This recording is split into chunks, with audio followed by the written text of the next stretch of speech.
BNP তার নিজস্ব reforms যে 31 দফার সাথে নতুন কাজকর্ম করে রিফর্মস দিয়ে বলে দিবে যে অমুক তারিখে বাংলাদেশে নির্বাচন হবে এবং এই তারিখ ডিক্লেয়ার না করলে ডক্টর ইউনূসকে আমরা সর্বাত্মক অবরোধ প্রতিরোধ এবং সারা বাংলাদেশে আমরা সরকারকে অচল করে দিব। এইটা হলো বিএনপি করতে পারে। এই সরকারের 11 জন বিদেশি পাসপোর্টধারী লোক আছে যারা যারা আমাদের এখানে কাজ করতে পারে না। 11 জন পাসপোর্টধারী লোকদেরকে আমি বলবো দয়া করে বের করে দেন, দয়া করে বের করে দেন। ক্যাবিনেট থেকে 11 জন বিদেশি পাসপোর্টধারী লোককে বের করে দেন, আর না হলে ইতিহাসের শিক্ষা অনুযায়ী ইতিহাস এদেরকে কান ধরে বের করে দিবে। সাবজিৎ উনি সংবাদটা দিয়েছেন যে আমাদের কাছে আসো, আমরা পুলিশের নিয়োগ আমরা করে দেব। কথা বুঝছেন? এটা টেকনিক, পলিটিক্সের টেকনিক। এখন বিএনপি কি করবে? বিএনপি যেটা করবে, আমি মহসিন রশিদ ভাইয়ের সাথে উনি যেটা বলেছেন that is very positive and proactive একটা কর্মসূচি। এটা তো নেওয়া যেতেই পারে। বিএনপি রাজনৈতিক দলগুলির হাতে যে অস্ত্র আছে, আপনি দেখেছেন গতকাল প্যালেস্টাইনকে কেন্দ্র করে বিএনপির একটা বিশাল সমাবেশ হয়েছে না মানে মিছিল হয়েছিল। রাজনৈতিক দলগুলি তার হাতে যে আছে জনগণকে সম্পৃক্ত করা, তার বক্তব্যের সাথে এই জনগণকে সম্পৃক্ত করার বিষয়বস্তুটাই হলো একটা জনস্রোত তৈরি করা, জনগণকে একত্রিত করা, এবং এই জনস্রোতকে ষড়যন্ত্রকারীরা ভয় পায়। আমি আপনাকে বলছি যে আমি মরহুম ওবায়দুর রহমানের কথা মনে করতে চাই। 1981 সালে উনি মার্চের প্রথম সপ্তাহে, আপনার মনে আছে কিনা, 8ই মার্চ, স্যার নাজমুল হাসান কলিমুল্লাহ, আপনার মনে আছে, 8ই মার্চ আব্দুস সত্তার তার ক্যাবিনেট ভেঙে দিয়েছিলেন দুর্নীতির দায়ে।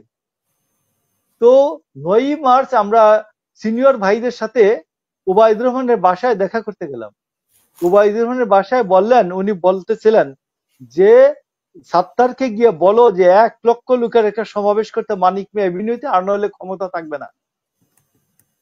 তো আমি মনে করি বিএনপি বিশাল কিছু সমাবেশ করা দরকার এবং ডক্টর ইউনূসের বিরুদ্ধে 16 তারিখে যে ডেটটা ফিক্সড করেছে ডক্টর ইউনূসের সাথে, সেটা যদি ফলপ্রসূ না হয় তাহলে বিএনপি কি করবে? বা সেটা বিএনপি রাজনৈতিক দলগুলির যে কাজ আছে, রাজনৈতিক দলগুলি দুটা কাজ করে।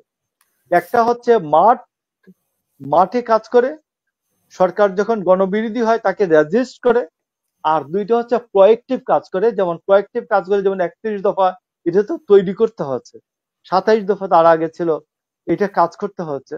ঠিক এইরকম রিফর্মস বিএনপি তার নিজস্ব রিফর্মস যে 31 দফার সাথে নতুন কাজকর্ম করে রিফর্মস দিয়ে বলে দিবে যে অমুক তারিখে বাংলাদেশে নির্বাচন হবে এবং এই তারিখ ডিক্লেয়ার না করলে ডক্টর ইউনূসকে আমরা সর্বাত্মক অবরোধ প্রতিরোধ এবং সারা বাংলাদেশে আমরা সরকারকে অচল করে দিব।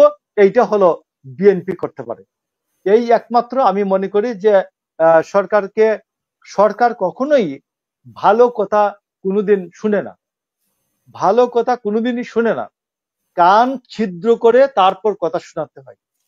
তো এমনি এই যে অনুরোধ উপরোধ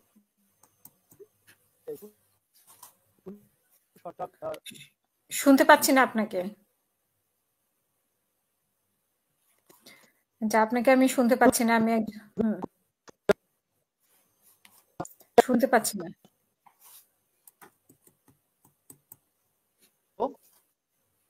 এখন শুনতে পাচ্ছেন? জি, এখন ঠিক আছে। হ্যাঁ, যে সরকার কখনোই অনুরোধ উপরোধে কোনো সরকারের মন গলে না, কোনো সরকার ভালো কথা শুনে না। এবং ডক্টর ইউনূস কতগুলো ফ্রড আমদানি করতেছেন। এই যে খলিল দেখবেন বিমস্টেকের সময় ডিনারের সময় অজিত দুবালের সাথে বসছে, অজিত দুবালের সাথে কথাবার্তা বলে আসে, অজিত দুবালের ওইখান থেকে ক্লিয়ারেন্স দিয়েছে এবং তাকে প্রতিরক্ষা উপদেষ্টা করেছে। তারপর আরেকটা ফ্রড হচ্ছে ব্যাংকারকে এনে বলছে যে বিডার চেয়ারম্যান এবং সে প্রতিমন্ত্রী। তো প্রতিমন্ত্রী কোনোদিন উপস্থাপন করে, এই যে কি বলে অ্যাসাইনমেন্ট উপস্থাপন করে তো এইগুলো আমি এইগুলা খুবই বেমানান। তো এই কিন্তু জন্য পুরো আমি দেশ তো আপনাকে বলছি, আশিক চৌধুরীর প্রশংসায় মানে পুরো দেশ ভাসছে প্রশংসায়। শুনেন আমি আপনাকে বলছি এইরকম প্রশংসায় 2013 সালে 2013 সালে গণজাগরণ মঞ্চ প্রশংসায় ভাসছিল। বাট আমি ওই গণজাগরণ মঞ্চে একদিন থু ফেলতেও যাই নাই। আমাদের অনেক লোকজন, আমাদের অনেক সিনিয়র লোকজন ট্রাক পানি পাঠিয়েছেন, মামস পানি পাঠিয়েছেন। আমাদের অনেক প্রয়াত মুক্তিযোদ্ধা বড় নেতারা বলছেন, আইসা ম্যাডাম খালেদা জিয়াকে বলছেন না ওটাতে পাঠানো যায়, ছেলেরা ভালোই বলছে। আমি বলছি এইটা ভালো না। ইমানের জোর যাদের কম এরা এইরকম করে। রাজনীতিতে ইমানের জোরও একটি বড় প্রশ্ন। বাংলাদেশে আলী রিয়াজকে পড়ানোর মতো ক্ষমতা সুপ্রিম কোর্টের আমাদের সিনিয়র লয়ার্সদেরকে অন্তত 25 জন লয়ার্স আছে আলী রিয়াজকে 10 বার পড়ানোর মতো ক্ষমতা রাখে কি বলে সংবিধান বিষয়ে। আমি তো মহসিন ভাইয়ের সাথে যদি সংবিধান বিষয়ে আলী রিয়াজ বসে 10 মিনিট কথা বলতে পারবে না। শুনেন এই লেখা ওই ডিপার্টমেন্টের অ্যাসাইনমেন্ট লেখা আর সংবিধান কোর্টের কাছে অ্যাকসেপ্টেড হওয়া এক জিনিস না। ডক্টর ইউনূস স্যার আপনি আন্ডারমাইন মানে আপনার টিচার, আমি নিজেও একজন টিচিং প্রফেশনাল লোক, আমি আপনাকে বলি কোন টিচারকে আমি আন্ডারমাইন করছি না। এই ক্লাসের অ্যাসাইনমেন্ট, ডিপার্টমেন্টের অ্যাসাইনমেন্ট লেখা আর আর কোর্টের কাছে এই অ্যাকসেপ্টেবল কনস্টিটিউশন, লয়ার্সদের কাছে বাস্তবায়নক অ্যাকসেপ্টেবল কনস্টিটিউশন এক জিনিস না।